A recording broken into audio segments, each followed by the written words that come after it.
चुनाव लड़ा था।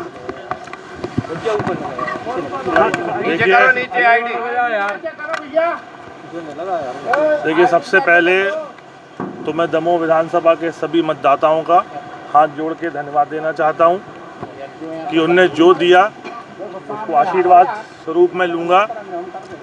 और पहले भी मैं सेवा करता था, आज भी और आगे भी मैं सेवा करता रहूँगा, क्योंकि जन सेवा ही एक हमारा उद्देश्य है।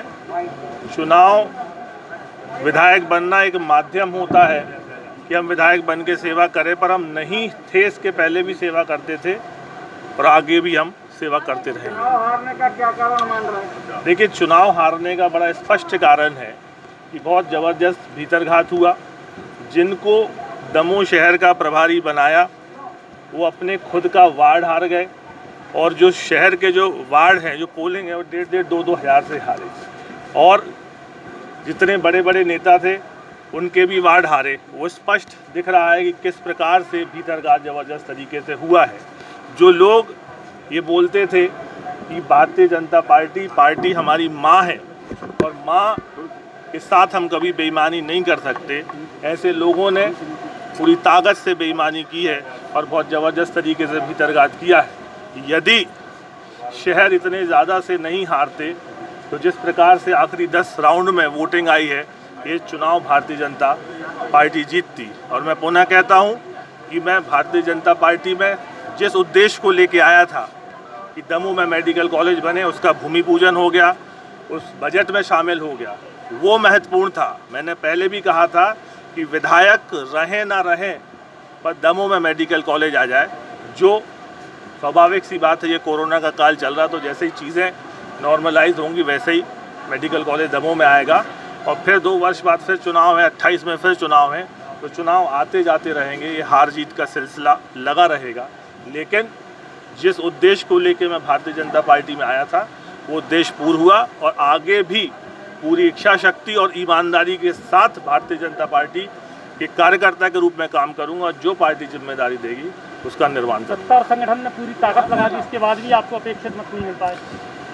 देखिए, सत्ता और संगठन ने अपनी जगह कार्य किया, पर जो नेता यहाँ थे जो अपने वार्ड हार गए, जिनको शहर की जिम्मेदारी दी वो शहर आ गए, जवाबदेही तो बनती है।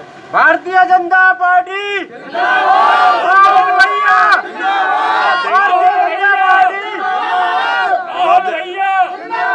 जवाबदेही तो बनती है। ये तो उनसे पूछना पड़ेगा ना कि आपका वार्ड कैसे हार गए, आपकी पोलिंग कैसे हार गए, आपको शहर की जिम्मेदारी दी, शहर कैसे हार गए। ऐसा नहीं लगता आपको कि बाहर के कार्यकर्ता और नेता थोप दिए और स्थानीय लोगों को महत्व नहीं मिला? तो तय कांग्रेस के पास कार्यकर्ता ही नहीं थे। ये तो सोची समझी तय रणनीति के तहत इलेक्शन हुआ। जो पोलिंग हम कांग्रेस में रह के जीते वो हमने भाजपा में जिता दी, और वो हम भाजपा की यहाँ शहर की पोलिंग हार गए, जो वार्ड हम कभी नहीं हारे। तो ये भी एक सवाल बनता है ना, नेताओं से पूछना बनता है कि आपको शहर की जिम्मेदारी दी थी, आप क्या करते रहे। आपका इशारा किन की तरफ है? पूर्व मंत्री जयंत मलैया की तरफ है। मलैया परिवार ही पूर्ण रूप से चुनाव हराने का जिम्मेदार है। उनका खुद का वार्ड हार गए। सिद्धार्थ मलैया के पास पूरे शहर की जिम्मेदारी थी, शहर एक तरफा हार गए।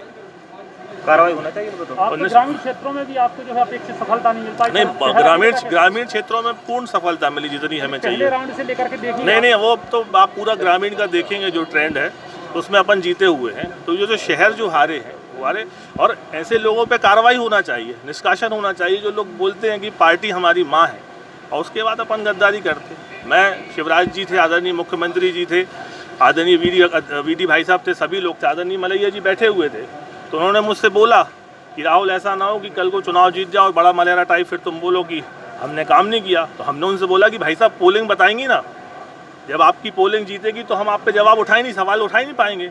तो जब आपकी पोलिंग नहीं जीती, आपका वार्ड नहीं जीता, और आप इतने लंबे समय से 35 वर्षों से राजनीति कर रहे हैं, तो सवाल तो बनता है कि किसने भीतरघात किया। और मैं तो खुले रूप से आरोप लगाता हूँ कि मलैया परिवार की पूरी रणनीति सफल हुई और भारतीय जनता पार्टी यहाँ से हारी। बिल्कुल स्पष्ट रूप से कहता हूँ, और मैं तो मांग करता हूँ कि ऐसे लोगों को निष्कासित करना चाहिए। आप इतने लंबे समय पार्टी के अंदर रहे और आपको पार्टी ने सब कुछ दिया, और आज यदि प्रत्याशी बदला और दमोह में मेडिकल कॉलेज आ रहा था तो आपने भीतरघात कर दिया। आपने चुनाव जिताया था, अब फिर राहुल सिंह को आपने एक चुनाव हरा दिया। देखिए, चुनाव ना हम जिताते ना हम हराते, सत्यता ये है, चुनाव जिताती है जनता और चुनाव हराती है जनता, और चुनाव जिताते हैं समर्थक लोग। उस समय दमोह की जनता ने हम लोगों पर विश्वास किया था, कांग्रेस पर विश्वास किया था, राहुल सिंह को जिता दिया। दमोह की जनता ने उसी विश्वास को पुनः दोहराया, अब उन्होंने अजय टंडन को जिता दिया। हम तो मात्र एक शैडो है, परछाई है। पंजा जीता है, हमारा संगठन चुनाव जीता है, हमारा कार्यकर्ता चुनाव जीता है, और उससे ज़्यादा हमारे दमोह की जनता चुनाव जीती है। ये चुनाव जनता और भाजपा के बीच था, और जनता ने दिखा दिया कि जनता क्या चाहती है। ये पब्लिक है, सब जानती है। इस चुनाव में कई नेता काल कलमित हुए कोरोना की वजह से, उनके परिवार के लोग भी हुए। देखिए, मैंने अभी आपके इसी में पहले भी कहा था कि आज खुशी तो है दिल में चुनाव जीतने की, नेचुरल है, लेकिन उससे ज़्यादा कुछ गम भी है। गम इस बात को लेकर है कि हमारे ब्रजेंद्र सिंह जी मंत्री थे, वो मंत्री अकेले नहीं, हमारा उनसे बहुत पुरानी मोहब्बत है। और हम, और जैसे मांडवी चौहान जी, वो हमारी महिला कांग्रेस की प्रदेश अध्यक्ष रही। इसके पहले हम अपने जो गुरु हैं और जिन्हें हम मानते हैं, ओरछा की रामलाला सरकार, हम जब भी टीकमगढ़ तरफ जाते थे, ओरछा जाते थे, तो ब्रजेंद्र सिंह जी से बातचीत होती थी। रास्ते में उनका घर पड़ता था पृथ्वीपुर में।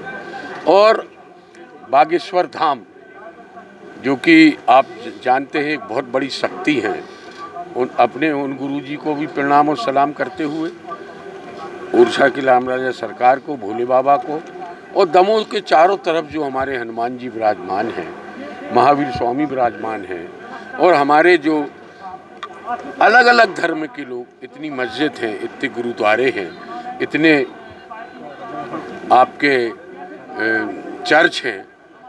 कहने का मतलब ये है कि आपने देखा होगा, पहले दिन जब मेरा भाषण हुआ था, कमलनाथ जी आए थे, तब मैंने सबको याद किया था, सब धर्म के लोगों को याद किया था, क्योंकि मैं दमोह में हमारा एक छोटा सा परिवार है, केवल 30-40 लोगों का वो परिवार है, और जो कि जनता के बीच में हमेशा सेवा करता रहा। हमारे पूर्वजों ने सेवा की, उसी को देखते हुए जनता ने हमको माना। और जनता ने तो आपको जिता दिया है, आपकी ना प्रदेश में सरकार है ना केंद्र में सरकार है, फिर कैसे आप लोगों के विकास की बात है? देखिए, हमने आपसे पहले भी कहा है, इच्छा शक्ति होना चाहिए। इच्छा शक्ति है तो आदमी चंद्रमा पर पहुंचता है, और इच्छा शक्ति नहीं है तो आप कोई भी पद दे दीजिए, कुछ भी कर लीजिए। ये ज़रूरी नहीं है, ये ज़रूरी नहीं है, क्योंकि भले ही हम विपक्ष में हैं, लेकिन आपने देखा होगा हमारे विधायक के यहाँ काम होता है, और सरकार करेगी क्यों नहीं।